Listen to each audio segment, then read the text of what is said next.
A new film opening this weekend is billed as a modern-day story of Joseph. Seasons of Grey is a contemporary adaptation of the ancient Bible story.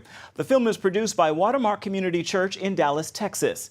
Pastor Todd Wagner says if you're human and you've experienced disappointment and confusion, this is the story for you. The film's producers hope to share that message to whatever man intends for evil, God can turn into good. Joining us now by Skype is Chris Mano, one of the creators of Seasons of Grey. Chris, this film is billed as a modern-day Joseph story. Tell us about the main character and what he goes through.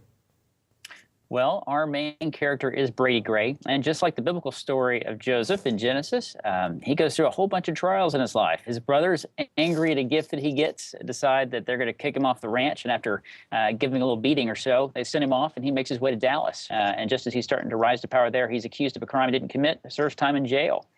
And in prison, then kind of at his darkest point, that he finds a group of guys there who want to encourage him with the word. And at that point in time, he gets to share a little gift with them because we find out that Brady has the ability to help people understand their dreams. What did it take for you to pull this film together? It started out as a dream of our director, Paul Stellick. He and his wife, Sarah, they were the team working on this. Paul started out about 8 years ago when he came on staff at Watermark Community Church as a director of the arts there. From that point, he worked on the script with Sarah for about 4 or so years, did many drafts when I came on board. And along that way, we met many great people, both in the industry and other industries who helped us kind of understand the process of screenwriting and raising money. So instead of doing the for-profit route, we decided to go actually do this as a ministry. And that started in 2009. This movie examines the question of why bad things happen to good people. And without giving away the ending, were you able to answer that question? We were. In fact, you can go to Genesis 50:20. Joseph tells his brothers, what you meant for evil, God can use for good. And that's basically the core of this film, is that you may go through tough things in life, but in those instances, God is still with you, and God can use those things for his glory and to save others. Well, the character is able to put his own needs aside and forgive others. How important is that message today? I don't think there's ever a time where it's not more important. I mean, we daily are hurt by others. There's things that are intentionally done to us, things that are done unintentionally to us, and we can hold on to that, and that can mess up our life, it can mess up others. So we need to take this time to forgive.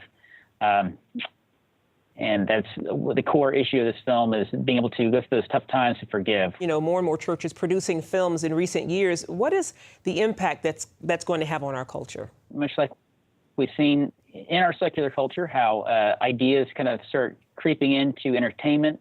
First they amuse us, then we're intrigued by them, then we kind of, add those to our lifestyle. We want this to be something where our biblical worldview is going to seep in there.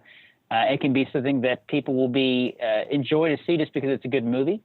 But as we make more and more films like this, we want this to be something that's going to be a culturally relevant way of communicating the gospel and other things to a broad public that may not step into the foot of a church. Indeed. Well, we look forward to seeing this movie. Chris Mano, thanks for joining us. Thanks for having me.